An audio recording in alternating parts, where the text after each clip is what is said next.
All right. Welcome to the very first edition of Your Coach podcast with Jonathan Franco. That's me.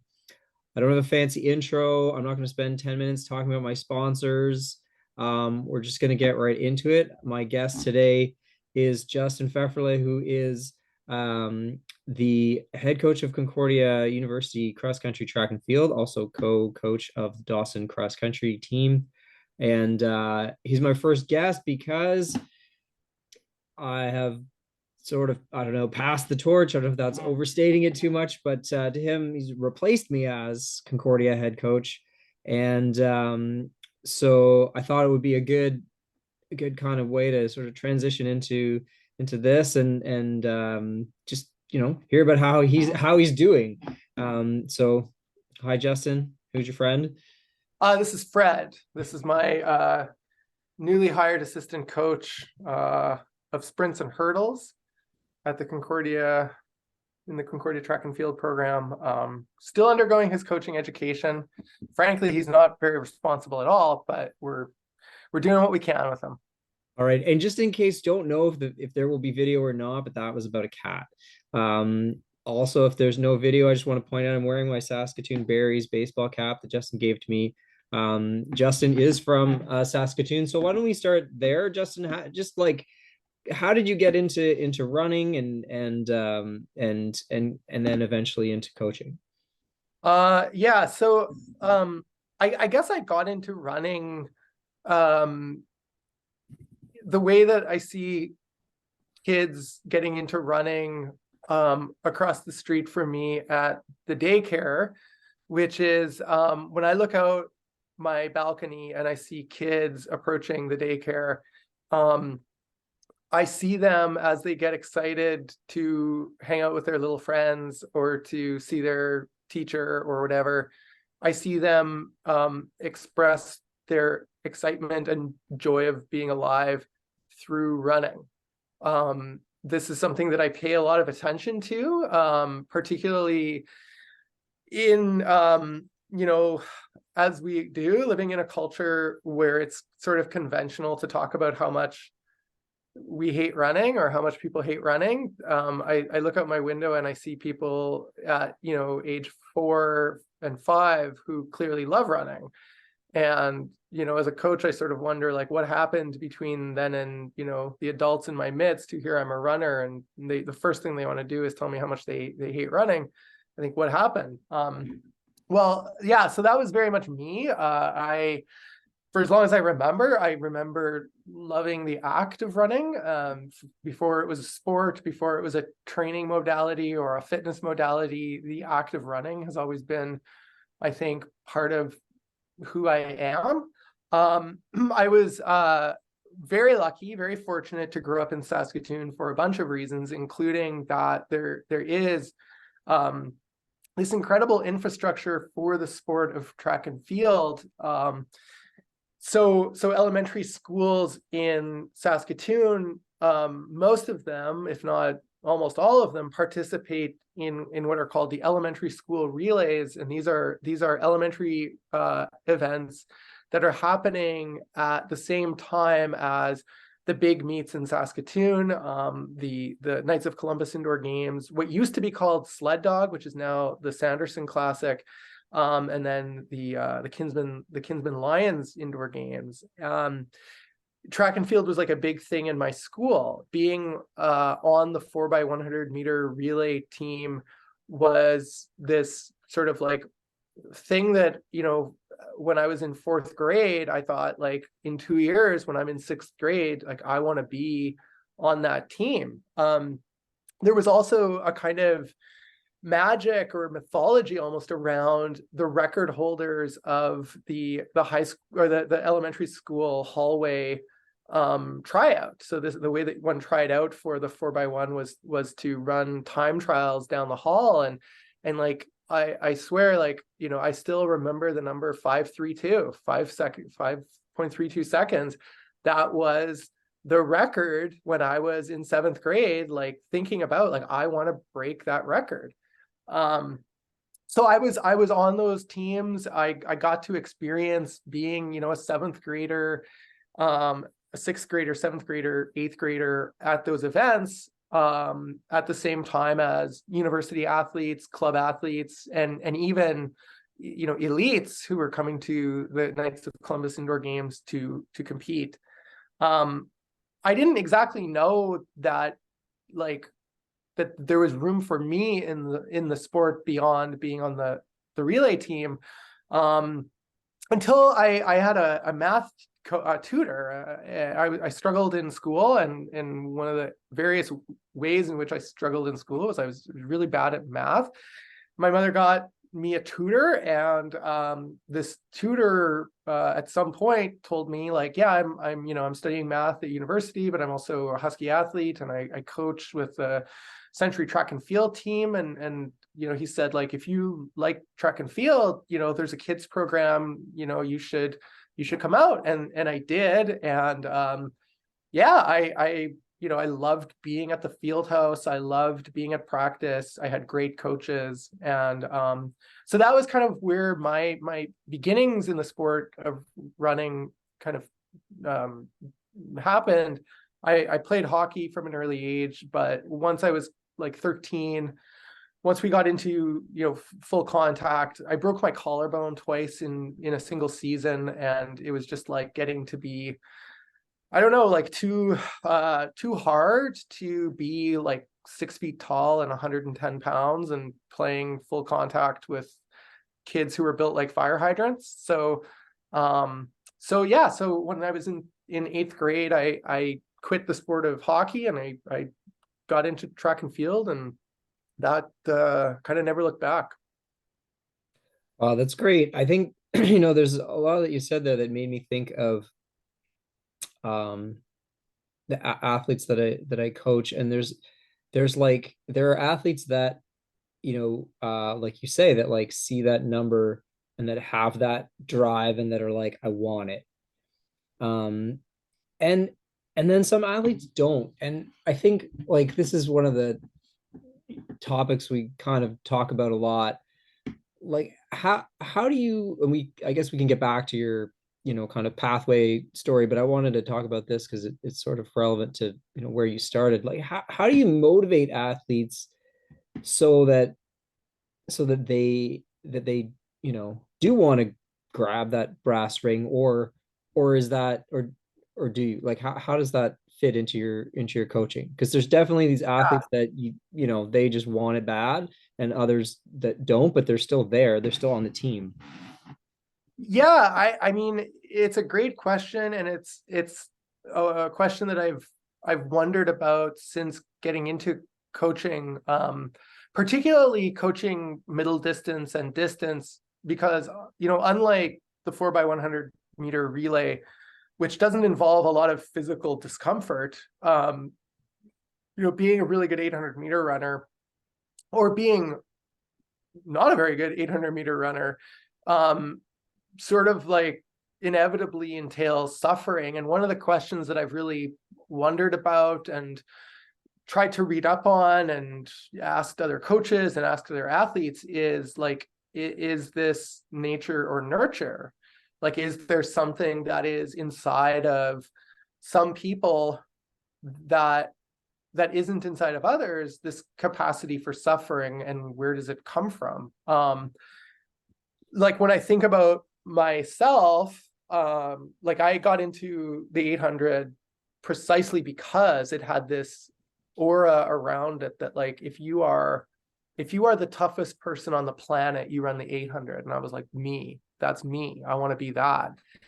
I remember, like, when I was, I don't know, like 5 or 6, I was like in first grade, second grade, playing hockey. Prior to the hockey season, we did power skating. It's like we were like learning to skate, but we weren't just learning to skate, we were learning to skate like an athlete. And the power skating coach for Saskatoon minor hockey was this woman named Linda, who was also the power skating coach for the Saskatoon Blades. And because of that affiliation, right, because like I went to Blade games with my dad, and the Blades were kind of like the pinnacle of what I thought you could be, she already had this, like, just kind of like halo around her. Like I was like, man, like that's Linda over there. Like she works with the blades. And I remember like quite vividly, me in power skating doing the sort of like, blue line, goal line, red line, goal line, blue line, like that interval, and really making it burn, and then have her with her hockey stick give me kind of a playful whack on the butt, and we all had our names on our helmets, and she said like, "Way to go, Pfefferle." And I still can feel the serotonin just like flood my frontal cortex when I think about that moment. Like this person who created the association in my brain between working really hard and gaining the approval of an adult that I respected.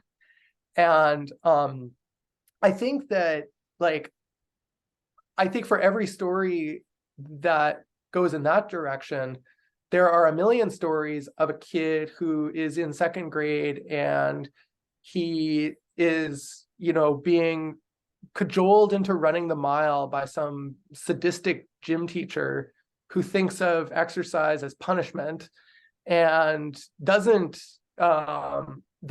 react to the kid in the kind of approving way that Linda did with me, but more in a kind of negative drill mastery way. And so for me, that association between suffering and approval is really strong. But I can easily imagine that the association between suffering and punishment is there for more athletes than those for whom suffering and approval is the thing. So like in terms of my coaching and sort of motivation, I think the sport does kind of self-select to a degree for the ones who have a bit of a taste for what is often referred to as the grind, which I don't really like that metaphor, but we kind of know what we're talking about. But the idea of pushing past discomfort, I think the sport to some degree has self-selected for those types of people. But like at the college level, I definitely encounter young athletes who they want to be on a running team, they want to be part of something bigger than themselves, but I can tell pretty quickly like who has a taste for the suffering and who doesn't. And I cannot say that I have successfully transformed, a 17-year-old who doesn't like to hurt into a 17-year-old or an 18-year-old who loves it. Like I think that that might be because I'm not going about it the right way. It might be because I am maybe because of my affect or because of my gender or because of the way I carry myself. Maybe I remind them more of the drill master sadist than the Linda. But I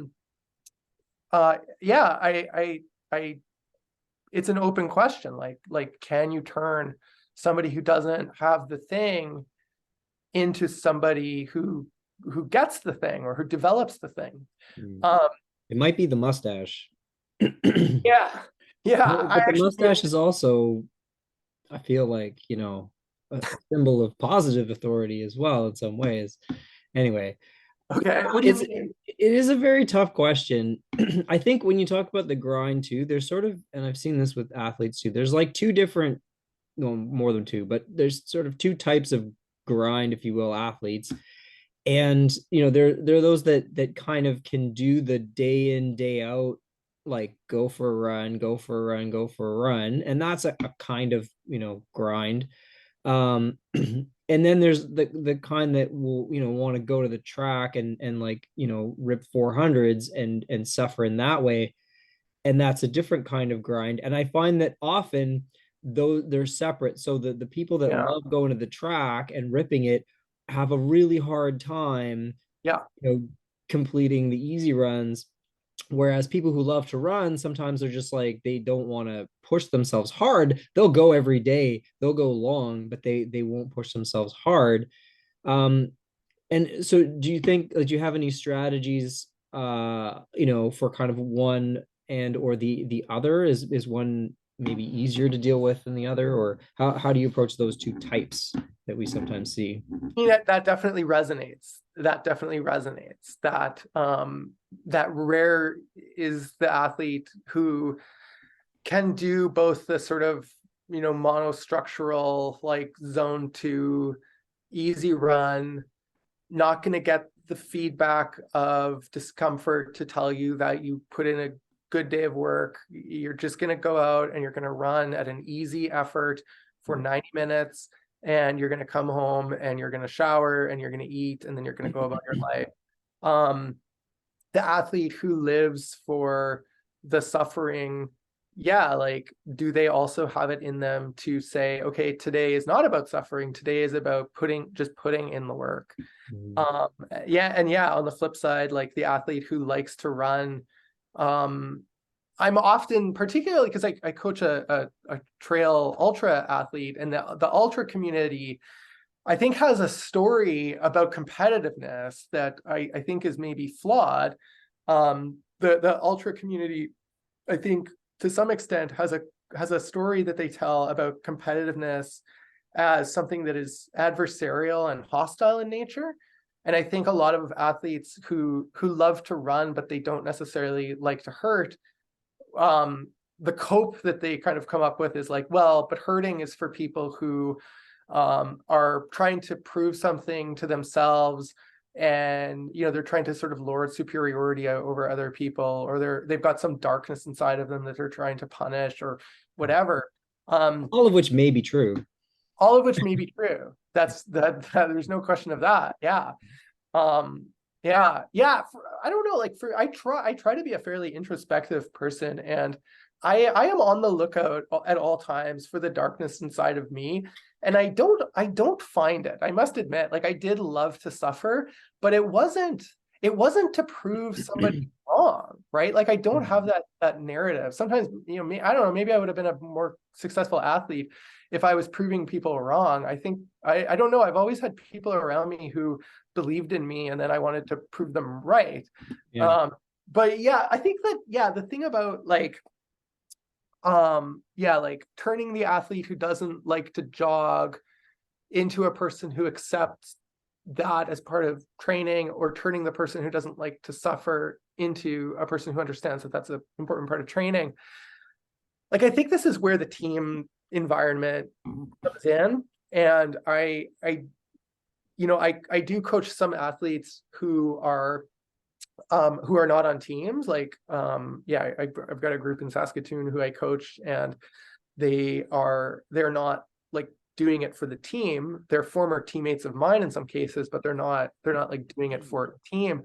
But I think it is a compelling narrative to athletes, when I say to them, or when Joe and I, my co-coach at Dawson, when we say to them, like, there are things that you do not necessarily like to do, that we want you to do so that we as a collective can thrive as a collective. So, like, you might not like to go to the gym. Like, you might not like to put 40 minutes of time twice a week in the gym doing squats and deadlifts, but do you want to be durable enough so that in August you have a shot at racing at the highest level to give us a chance at winning conference championships?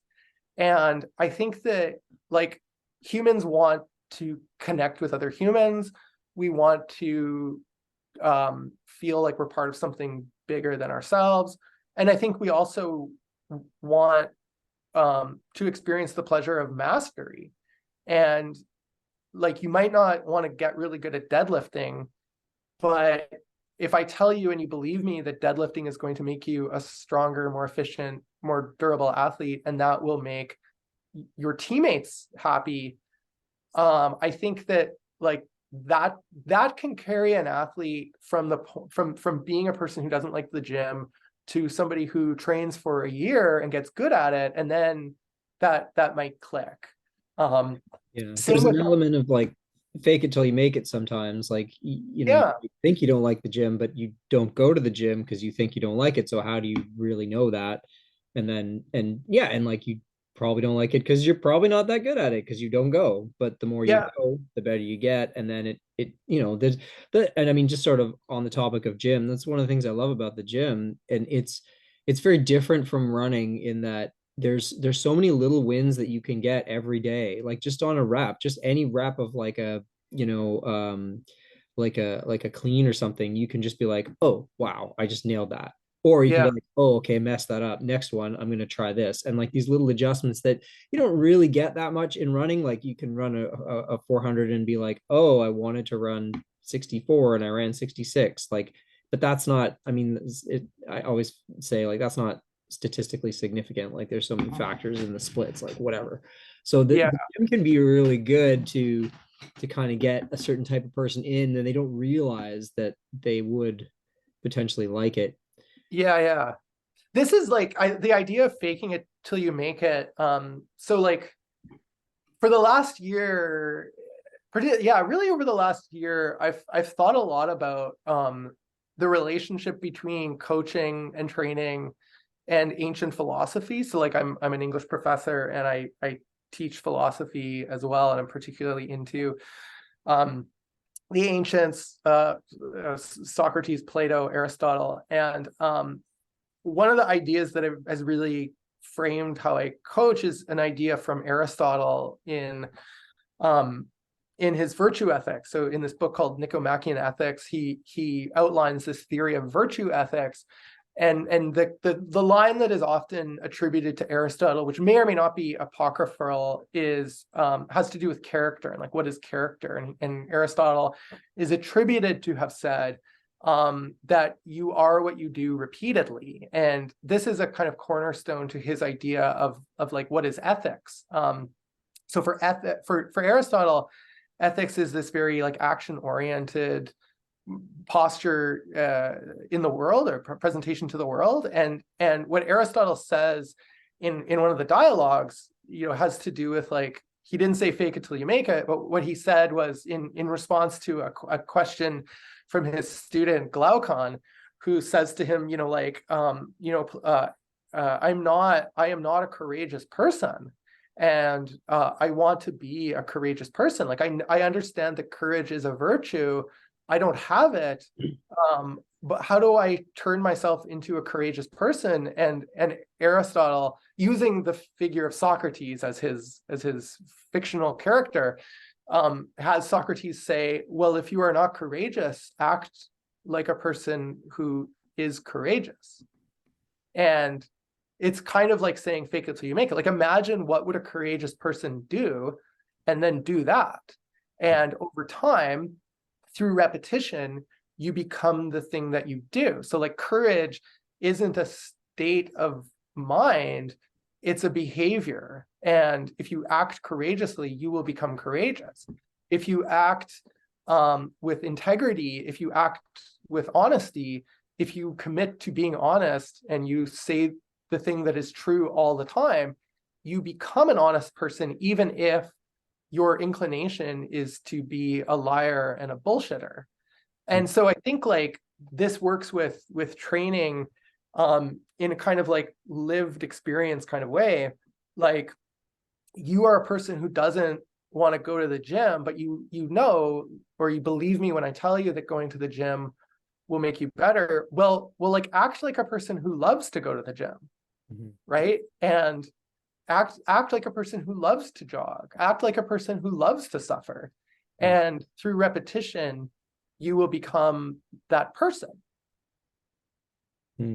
How do we square that with the kind of the concept that is sort of out there that people talk about of like authenticity? Like I feel like the pushback on this is like, I just got to be me. Like that's not who I am, you know? How do you respond to Yeah, that? like Aristotle, this is a philosophy podcast, right? Yeah, Uh, that's where we're going. yeah, like Aristotle would say, don't act like you, act like your best self. Hmm. Like Aristotle assumes, like I assume, like I assume you assume, like coaches assume this, right? I think coaches get into coaching because we believe that there is some kernel of greatness in everybody. I Yeah. assume that it's in everybody. And I think it's, This is the heartbreak of coaching because yes, like yes, you see it in everyone, but it doesn't come out in everyone. And yes. it's like this is why I'm asking you these questions because I'm hoping to get some answers for myself because I feel like that's like the thing that there's an uncontrollable about working with another person and trying to help them get to a certain place is they have to do it. The coach can't do it. I mean, the Yeah. coach can do a lot of things to mess stuff up. And obviously the coach can do things to to help, and that's sort of what we're talking about. But it is very, very challenging. But sorry, that was a bit of an aside. Yeah, I mean, it's challenging for me working with athletes, but it's also challenging for me working with me, Mm, right? Like it's challenging for me to always be manifesting my best self in every moment of the day. mm, You know, like I am a human trying to live an examined life and a life in which my actions are in alignment with my core values. And I fall short of that, you know, maybe not daily, but certainly weekly. Certainly weekly, I act in a way that is out of alignment with my best self. And I think this is like the difference between like what you rationally know to be representative of your best self and what you are sort of instinctually programmed to do through a culture that is acting on us in all kinds of ways.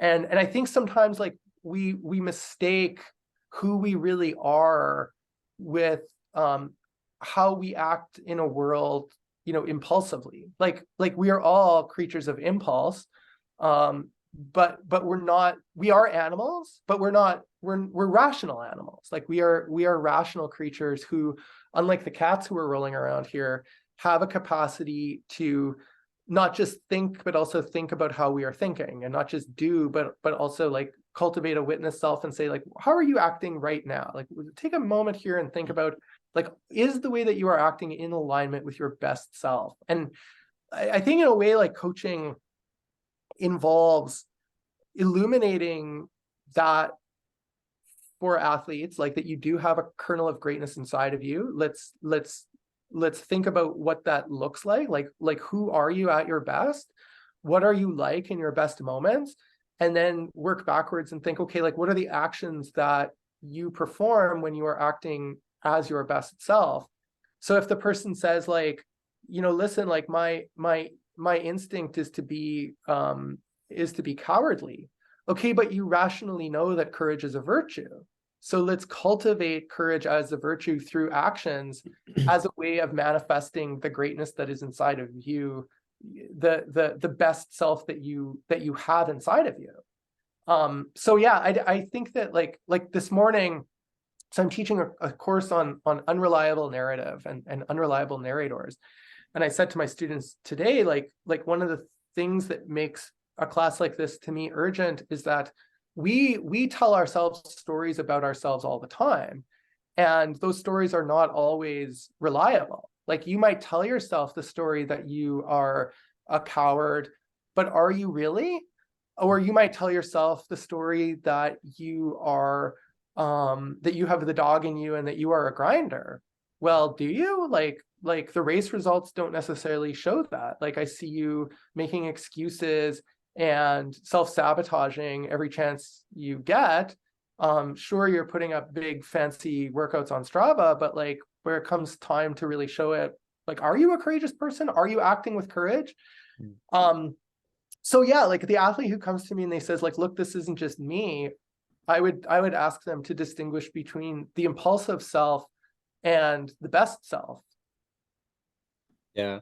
So I have a story that it just sort of came to fruition yesterday on this sort of like doing the thing that you're supposed to do. So about a year ago, I decided, and I don't know if this is like too much information for people, but I decided I'm going to floss every day, which is something you're supposed to do, but that Yeah, people do not do. But no, I did it. I did it. And it is very much an example of that thing where you're faking it till you make it. Cause like, I don't know, floss at that point of the day, I want to go to bed, like I just, whatever, I want to go start reading my book. But I did it. And then it just, I don't know when, it just kind of became a habit and it was a thing. And now I just do it. So yesterday I had to go for my whatever dental checkup, normal checkup. And the dental hygienist complimented me. She said, "What are you doing differently?" And I said, "I'm flossing." She's like, "Oh, how often?" I'm like, "Every day." She's like, "That is amazing." And so I was like, "Wow, it works." And then I also thought, like, in relation to running and coaching, because obviously everything that happens, it always goes through that lens, like Everything. the feedback, right? The positive feedback. Yeah. And Yeah. the Yeah. challenge that I have as a coach is like, and as you know, maybe this is another, like, I say I'm this person, but maybe I'm not, or maybe I don't need to be. But like, I'm not good with positive feedback. But I think what that example shows is that, like, that it's important to validate that person, that person's trying to become, and like when they're taking the steps, like validating, like obviously I'm not going to the dentist like every week and like phoning them and be like, I've lost again. But it's important to give that positive feedback. But my fear is that sometimes, too much positive feedback is going to kind of like, ruin it somehow. Like I don't know if we were talking about this, but there's a sort of like a parenting thing, where, like, when kids come up to you with their whatever, they've drawn a bit of art, or they've done a thing or whatever, and they show you this, and your instinct is like, wow, that's so amazing. But like, you're not supposed to say that. You're supposed to say, oh, you drew a picture, and just like acknowledge that they did You they did a did the thing. thing that they did, right? Yeah. Don't like heap praise on them. Yeah. Yeah. And it's I have two small children. It's so hard to not be like, wow, especially with the younger one, because he's so cute and he's just so keen on everything. um but like, I think that is kind of the right approach, because it's sort of like, in terms of being a runner and being like the best kind of runner or whatever, it's like, you you did the work. Like, this isn't like extraordinary, this is ordinary that you ran every day this week. Like, that is to be expected. And so I have trouble balancing the, like, hey, good job, like, this is a thing, because also I know how good that feels, because coming from the dental hygienist, with the, like, putting it in proper perspective. Mhm. I feel like you were also a little like me, like a little like, withholding of praise. So how do you approach that sort of thing when you help So there's one, acknowledge yeah, people are on the right page? first of all, like I think like everyone needs a Linda, right? Like I think everybody needs the person who like, listen, it was the late 80s, it was Saskatchewan. She did hit me with a stick, okay? But it was with love, and I knew it. There was no question in my mind, like this was with love. Yeah.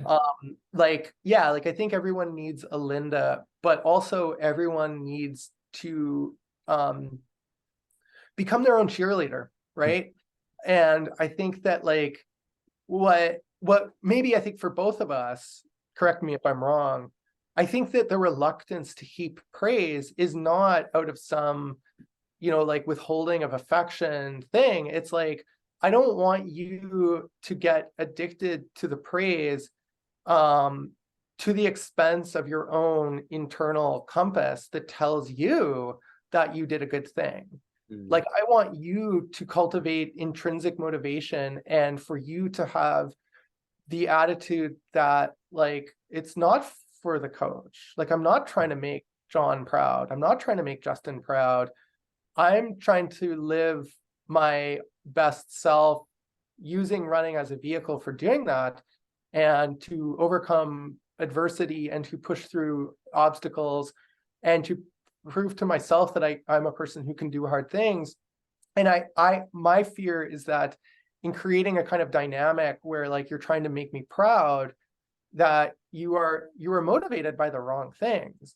But I also think, like, you know, it's hard to be your own cheerleader, right? Like, it's hard to be the person who is like sort of like you, but also separate from you, saying like, let's go, John. Like, I know that it's not easy for you to get back into running after your injury.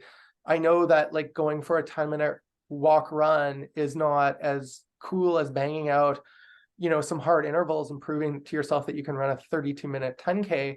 But like today, like, we're going to do 10 times 1 minute jog, 1 minute walk. Like, let's go. Like, you did it. I think for our athletes who are like 16, 17, 18, especially if they didn't have a Linda, like I'll be your Linda, but I want to do it in a way that ultimately kind of passes the baton to you. And so like, you don't need me anymore to be your cheerleader. Mm-hmm. So one of the ways that I've done this, like in practical terms, I never tell an athlete that I'm proud of you. Mm. What I tell them is I'm happy for you. Like, I'm cheering for you.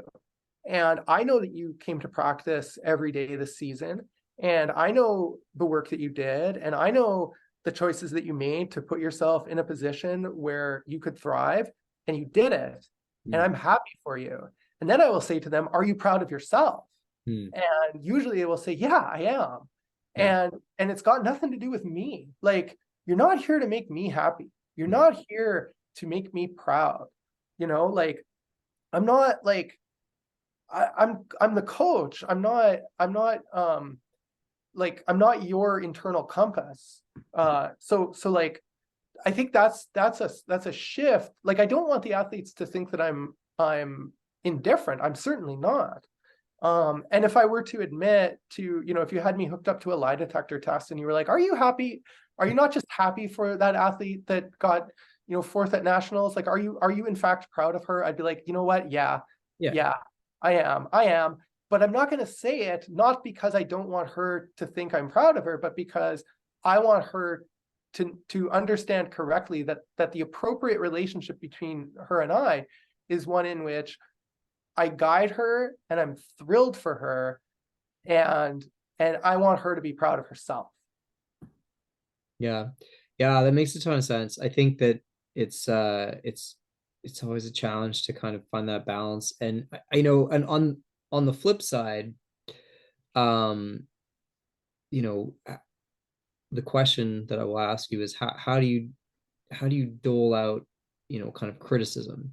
Because I remember probably the mistakes that I've made as a coach have always been in this area of doling out criticism. Like I remember there was one kid that was running with us, and he was running in our club, but he was running for Champlain. So it was, but he just, I'm not sure exactly why, but he came to the club, and it was, Marty and Eric were like, sure, great, train at the club, because they're great. And he just had a really bad race. And after the race, I was like, what are you doing? Like, what was that? Like not in a genuinely questioning way, but in a kind of like angry, dismissive way.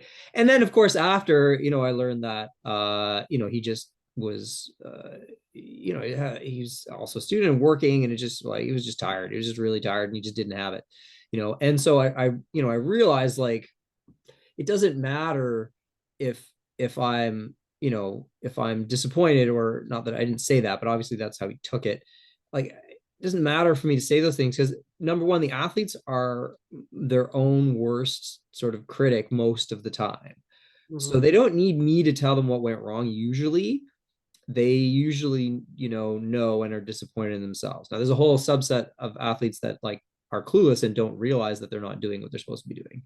um but for those, I think a lot of typical runners, high functioning runners, they're very hard on themselves. And so when there is a need to kind of correct, like, how do you do that in a way that's not going to like pile on? Because as I said, they probably already know. Yeah. So I've been watching this. I'm late to the party, but I've started watching this Netflix series about Formula One. For Formula One: The Drive to Survive. I have not watched. I think it's the Ferrari team, maybe the Ferrari team, maybe the Mercedes team, but anyway, something went wrong. It was raining. It was the race in Britain, and it was raining, and there was a bunch of oil on the track. And I think it was Max Verstappen who was driving maybe a little bit too aggressively for the conditions, and he spun out and he crashed the car. And he was in a position where he should podium or maybe win the race, and he spun out and he crashed the car and didn't score any points. And the I don't even know what they're called in Formula One, but like the director of the team said, like, right, like in the interview that was prior to the cut where they went and had the showdown between the director and the driver, he said, like, we don't point fingers here. We have a no blame culture. We don't blame people. We blame the problems. And what, I think he, what he meant was that we're not here to wag our finger at Max Verstappen, the person. We're here to talk about what the driver did. So like, even in the language of like talking to Verstappen, they would say like, I think like the driver was a little bit aggressive, right? Just to create like some distance between like, there's Max the human and there's Max the driver. Right. And the problem in the context of that race was that the driver was a little bit aggressive given the conditions. Mm-hmm. Like so one of my important coach mentors, who's also, like a pal from way back, is Jason Reindl, who's the head coach of the University of Saskatchewan team. He and I were in the same club when we were 13. Like we've known each other since we were little kids. And a couple of years ago, I was with the University of Saskatchewan team over the holidays, and I was asking Jason like these kinds of questions, like, what do you do when you've got an athlete who is like flaking on practice? Like, what do you do when you've got an athlete who isn't doing the easy jogs? Like, what do you do when? And he said, like, I tell them that if it is true that you want to make the 4x800 meter relay team, then it is true that you need to run a 158.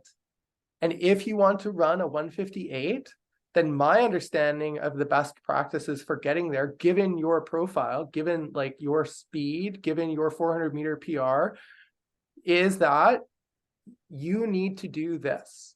So it's conditional, right? It's not like you need to do this. It's if you want to do this and you have said that you do, then the way to get there is this. And that, like, if X is the case, then Y must be the case, or Y should be the case, has really changed my relationship with athletes who might otherwise have been frustrating to me. It's a shift for me, maybe even more than it is for them, because I go into those interactions not with a sense of outrage or grievance that like the human being in front of me is doing the wrong thing. It's that the athlete in front of me, who by virtue of being on my team presumably wants to do X, isn't doing Y. And so I think, like, in a kind of, as dispassionate and emotionless as I can possibly be, that's kind of the starting point for the interaction. Like, if you want to make nationals, right? If you want to be on the team that makes the 4x2, if you want to run a 357 and score a point for the team, then I think what needs to happen is more consistency. Then I think what needs to happen is you getting to the weight room. And if you tell me, like, I don't care about those goals, then cool. Like, no hard feelings. I'm not going to, pretend that you don't exist when I see you in the hall. Like, if you come to my office and you say, like, hey, like, I just wanted to talk about, like, something that's kind of getting me down. Like, can we have a conversation that has nothing to do with cross country or track and field? I'd say, yeah, have a seat. Like, let me get you a coffee and let's go. It's not personal. I think that, like, as coaches, we have a responsibility to outline, what our best practice is to the best of our knowledge. And it's not personal. Like, if you're not coming to practice, I don't think you're a bad human. I think you're doing something that is ineffective, given the goals that you have as an individual and given the goals that we have as a team. And I'm going to tell you that. And if you take that personally, I'll try to be introspective about how I communicated. But if you're, like, if you're feeling defensive about facts, maybe you got to think about why. Yeah. So that kind of leads me to my next question, sort of a bigger picture question. And in terms of the response of athletes to these things, and just like the response generally of athletes when asking them, in this way, or maybe not in that way, but asking them to do stuff, and there's a kind of like resistance. So there's this idea out there, that they say like kids these days are less resilient somehow than when we were growing up. And I mean, I think I've experienced that, but also I'm sort of, hesitant to just sort of accept that, because I think, I'm growing up as a young athlete. It was hard too to do stuff, and I didn't do stuff sometimes. So I don't know. Do you think that there's a difference in, in this current generation of university runners that that makes it harder that makes it harder for them to do the stuff somehow? Is that something you've noticed? Yes. Okay. So, Um, so okay, so first, like let's acknowledge something that I think is irrefutable, mm, which is at the top end, people are getting faster, people are getting stronger, people are getting better, right? Um, so like I was just having an interaction with a McGill athlete who we both know. I can name names here, right? Sam Hepworth. I was talking yeah. to Sam Hepworth, who's a McGill athlete, he's a former Dawson athlete. And he was telling me that like, he barely got through his race on the weekend at the McGill Team Challenge because he fell and he hurt his knee, and he's like, oh, I could barely even race. And I said, man, you ran a 3:55 and you're a rookie. Like Yeah. when I was in university track in the early 2000s, Jamie Epp, who was on my team, won the men's 1500. And apologies to Jamie if I get the time wrong. I think he won it with a 3:52.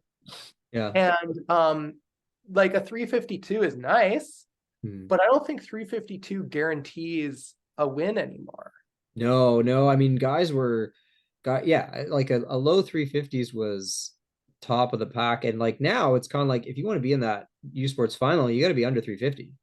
Yeah, yeah, like, and that's true across almost all of the events, right? Yeah. Like whether we're talking about the men's 60 or the women's 3000 or the women's high jump or the men's triple, like at the top end, athletes are getting stronger, faster, better, right? So like this kind of narrative that like kids today are like soft and weak, it doesn't exactly explain the upward trajectory of athletes, frankly, since the beginning of athletics, right? Like there's been a pretty steady incline. Um, I think that what has happened though is that just like in a lot of domains in life, the gap between the 1% and the 99 is widening. And like what I experience as a coach is not just like the mental side of it, but like I want to talk about that in a bit. I'm really struck by the I have been struck since I've started coaching with the lack of physical durability with a lot of athletes. Like I am really struck by how much injury carnage there is, particularly when I think back to like my time as a club athlete, as a high school athlete, as a university athlete. Like I can count the number of injuries that took me out of commission for more than a practice or two. I can think of like one, and even that, like it didn't derail an entire season. Um, I had like some IT band stuff flare up when I was in high school, but like, for the most part, like, and what's more, like when I think about like my teammates, I don't remember them ever missing practice because of injury. Like it was just reliably the case that 3 times a week, the 5 of us would be there at the track and we would do our workout and then we would go home and we would live our lives. And now, like, I don't know if this is empirically true. It's anecdotally my perception that injuries are a lot more common among the sort of like general population of student athletes. And that is pretty consistent with how I understand the world to be today, right? So like, are athletes different? now from then? No. And I think that actually is the problem, that like human beings are the same, but the inputs are very different, right? So like the input of the cell phone, the input of social media, the input of poor nutrition, the input of degraded sleep, the input of having all of the world's knowledge in your pocket screaming at you that the world is on fire. Like all of these inputs are different from the inputs that we had. So like students, athletes, young people have replaced like peer groups with followers. Well, as human beings, we adapted to want and need the approval of like the tribe. We did not adapt to want and need the approval of 400,000 people. So if you want to know like why are anxiety rates so high, well, maybe it's because we are trying to please, at scale, the tribe that is the entire world and not the 12 people in our high school. If you want to know like why are young people so unmotivated and so listless, well, maybe it's because they got 4 hours of sleep last night because they were gaming, or because they were doom scrolling on Instagram, or because they were looking at pornography, or because whatever. Like the inputs are all very different, and the physiological and psychological responses to those inputs are totally predictable. Like, of course you are getting poor sleep because you're doom scrolling all day. Of course you're in a state of anxiety because you're worried about what your followers think of your last, selfie. Of course you have no dopamine left because you played 6 hours of video games yesterday, and you're saying like, I don't know what's wrong with me. Like I can't get the motivation to go to practice. What do you mean you don't know what's wrong with you? You spent 6 hours video gaming. So like, are athletes less resilient today than they were 20 years ago? 100% they are. And that's not a character flaw. That's not like a flaw in the kind of creatures that they are. I think it's a completely predictable set of outcomes given the culture. Maybe it's not that they're less resilient. The resilience is the same, but the attacks on that resilience are just constant and strong. So the same level of resilience is not going to, cut it Yeah, against the right. barrage. And these are all like adaptive strategies, right? So like, why are you so flooded with cortisol such that you can't sleep? Well, it's because that hormonal response to a state of a perception of threat was really adaptive when we were hunter-gatherers. So like now it's maladaptive. Like now you don't want to be going to bed flooded with cortisol. You don't want your sympathetic nervous system to be cranked up to 11. But like these aren't disorders. These are adaptive responses to stimuli that you are giving yourself, and then wondering why you can't sleep, why you've got no motivation, why you've got no attention span, why you don't understand yourself because you have never really experienced solitude. Like, Love me yeah, some all of solitude. this is very predictable. And like, I think that we make a mistake when we frame it in terms of like, oh, like there's a disorder or there's something wrong here. There's nothing wrong here. These are utterly predictable responses to stimuli that we know to be deleterious to physical and mental health. Yeah. Yeah, it makes a lot of sense. And that's a very compelling answer, I think. And it's sort of one that I've come to as well. And it's good to see like some things seem to change a little bit. Like I know my son's school, they've recently banned all devices. So that's good, I guess. Although like my kid doesn't have a device, he's 9. I don't know. I hope that he won't have one, but I don't know. But so this leads me to kind of the last sort of topic area, and we can kind of get into it through this. So knowing all of this, knowing the state that generally that the athletes come to you in, how do you adapt the training so that they can, continue to improve and like and adapt to the training and grow. If you know all this, what are some sort of different approaches that you might take versus what sort of traditional, running training would be? Well, like this year, with the Dawson group, the number 1, 2, 3, 4, and 5 consideration was keeping them healthy. It was making sure that they, as much as possible, we can make sure that they get to conference and provincial championships healthy. And that meant for us making the workouts less demanding. That meant prioritizing physical strength and movement patterns that maybe coaches 15 years ago would sort of assume that like you kind of have through just being an active kid. Like I kind of joke about like my brother and my upbringing. I think this isn't the case, but sometimes I will tell people like that my brother and I weren't allowed in the house. Yeah. But like I don't think we ever had to be kicked out, right? Like my brother and I had like a Nintendo, the first generation Nintendo, which I think we didn't find as compelling as like the 2 hockey nets that we could roll out into the back alley and shoot pucks at each other until we couldn't see anymore. It got dark. Like we developed physical literacy by virtue of being outdoor cats. And now I think that the outdoor time has been replaced with like, here's an iPad, try not to make too much noise. And so like there are movement patterns and there is physical literacy that I don't take for granted that a 17-year-old has anymore.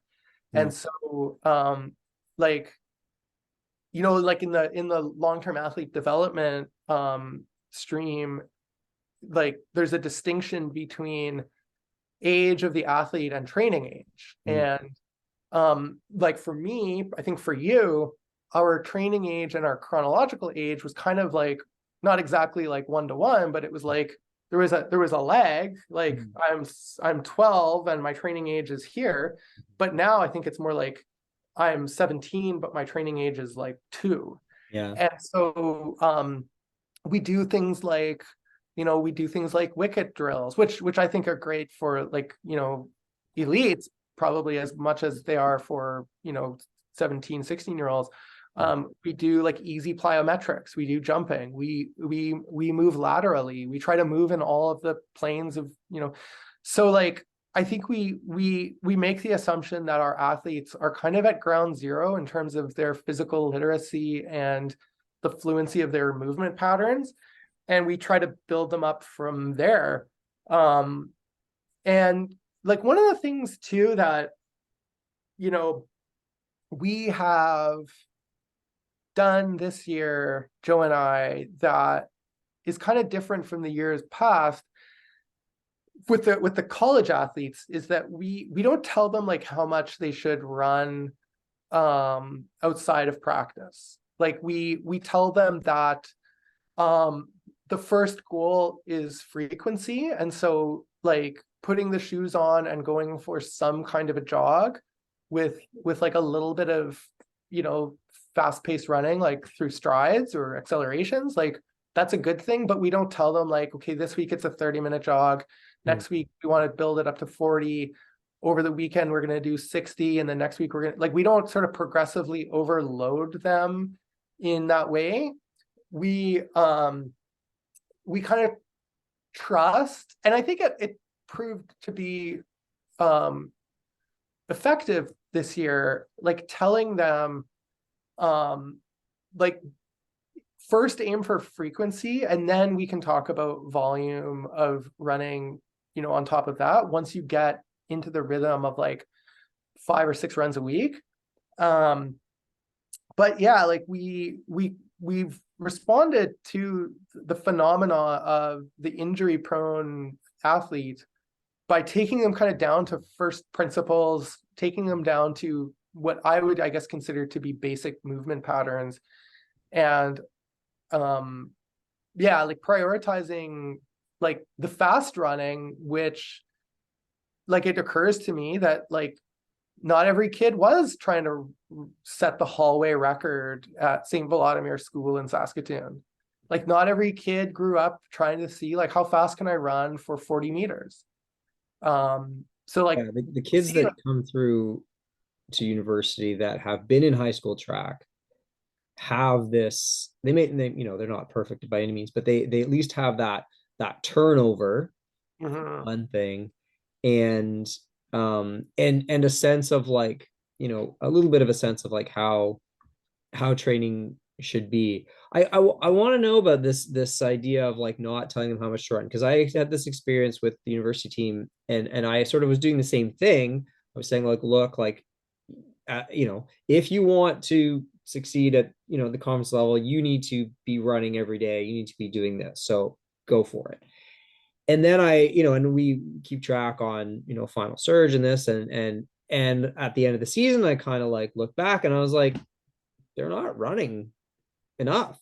So Mhm. I went to the first in the so this was into December, and then in January the plan was like basically just get them more consistent and frequency, and so we kind of worked on that, and by virtue of the frequency, their volume went up. Like we weren't trying to increase the volume, Yeah, we just said you just got to run every yeah, day. We had the banana system, and you were part of that because you were yeah, playing me and all this, and that worked well. And then they starting to be able to give them kind of weekly mileage goals, and like my last sort of post here was all about the mileage, and it's I think sometimes there's this idea that I'm like this guy that's telling people that everybody's got to run 100 miles a week, but that's obviously not the case, and an oversimplification.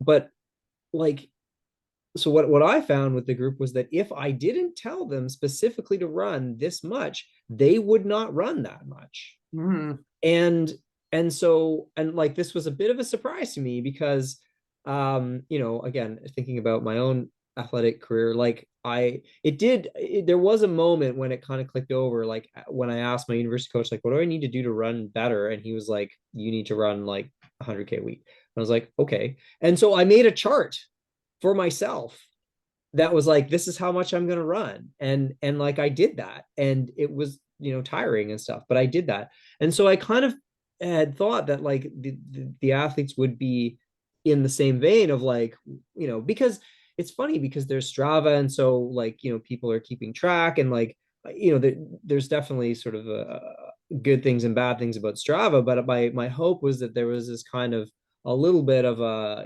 motivation, or sort of competitiveness of like trying to get more running. And we're not talking about large volumes here. We're talking about like trying to get from like 60 to 80K a week. Like it's not a lot. So I wonder, like, yeah, maybe it's just the step. Well, the first step is this, just getting them to do it. And then do you foresee like once you build them to a certain point, or when you get athletes that are developed, would you then say, okay, like here's how much you need to run, and be Yeah. more specific with that training prescription? That's not a great word, but No, I mean, I think it is. I think it is. Like, I think of it like that. Like, it's one of the variables, right? Like, we have volume, intensity, and rest, and like we can manipulate those variables, and it's a variable. Um, yeah, like I think um because of the level that like the college athletes are at, like I think it was an effective strategy for them. And what we actually found is that like instead of like rather than them running less, in fact, we saw more consistent volume out of our team this year. And like, hey, guess what? We're better. Like, we're better than we were like last year. And one common denominator is A, attendance at practice, and B, they run more. yeah. Lo and behold, right? Like, who'd have thought? Now, like if we've got an athlete who like has been at it for like 6 months or something, or 7 months, and like we look and we're like, okay, like you are consistently running like 45K a week, so like we can probably assume that your tissues are adapted to that amount of loading. You have habituated running 5 times a week into your schedule. You have figured out kind of how to do that, and also be a student, also be a boyfriend or a girlfriend, also be a son or a daughter, also be an employee, whatever, right? Mm. Um, then I think like I'm inclined to say, okay, like if you want to, like you're a 21:30 5K gal right now, let's see if like 15 or 20 kilometers more for 3 months or 4 months, let's see if we can get you under 20:30. And let's see if that's the variable that like we need to get you from here to here.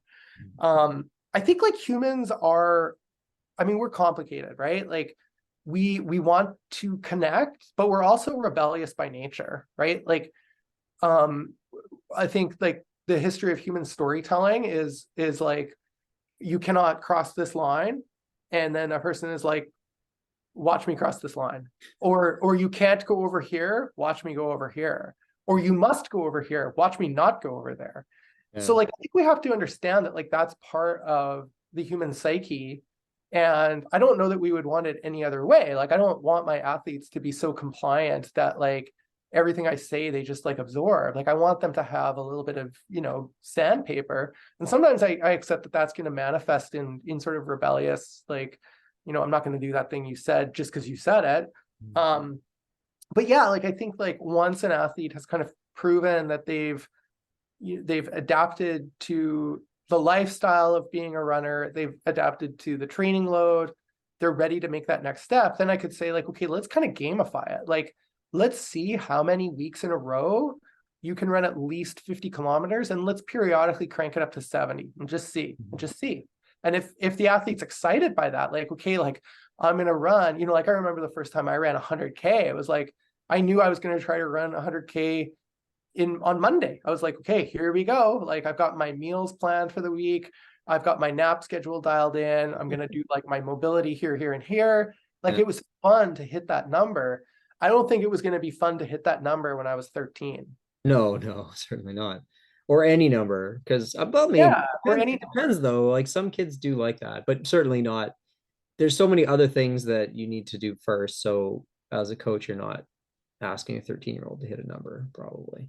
I think the first thing that like, especially in the context of coaching teams, university and college alike, I think the thing that we are really trying to, or at least I am trying to get them adapted to, is the, I won't say balance because that's like a word I don't, it doesn't feel right on my mouth, like it doesn't feel right for me to say it, but the synergy, the Yeah. way that being a runner and an athlete can be compatible with being a student and being a human. Mhm.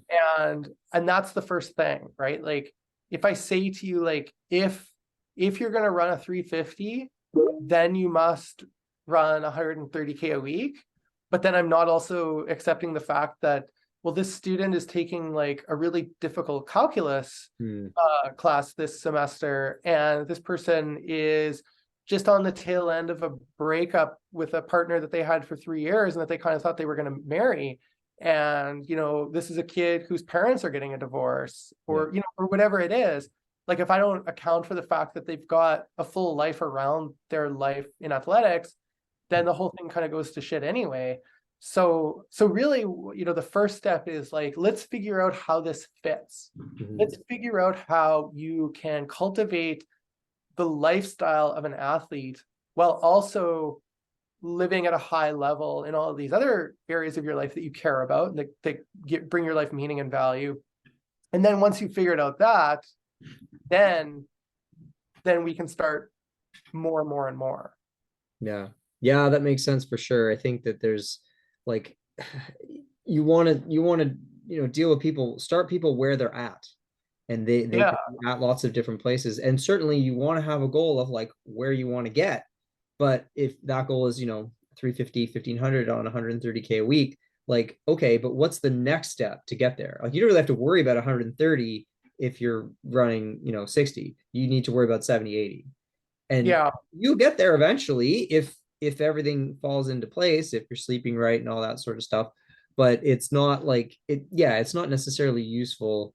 And I think this is sometimes what happens is with, if we talk about the inputs, like with social media and everything, like you see like the workout Wednesdays and this is what these people are doing and everything. And you're like, I want to do that. It's like, Yeah. okay, you want to do that. In order to do that, you have to do all these little things first. And Yeah. if you don't, you can't skip steps. Like if you try Yeah. to jump a step, that's where you get, kind of injured. And I Yeah. like I've taken a lot of inspiration when, coaching the university team made up of athletes with sort of a lower training age, of like thinking of it almost as a high school team as well. Like thinking of it as like, okay, what do we need to get, you know, in place here? And the challenge is that it's over a longer time horizon. So you look at, and this is the heartbreak of a coach, is you see someone coming in first year and you're like, okay, I can see this person being, a competitor at the national level in 4 or 5 years, but right now they need to do, this and this. And it's it's always tough because sometimes it seems like they figure it out like right after they graduate. Like Yeah. that's Yeah. the Yeah. moment it clicks Yeah. and you're like, yeah, you got it. But it's too late. But it's not too late Yeah. because they're No, as a human and they keep going and doing their thing. And that our that's job it. is to lead them on that journey. And so if they get it, they get it. That's good. That's it. Yeah. Like I mean, I've said this to several athletes. Like I don't want your best race that you ever run necessarily to be the race that you run as a Dawson College Blue Hmm. at the age of 18.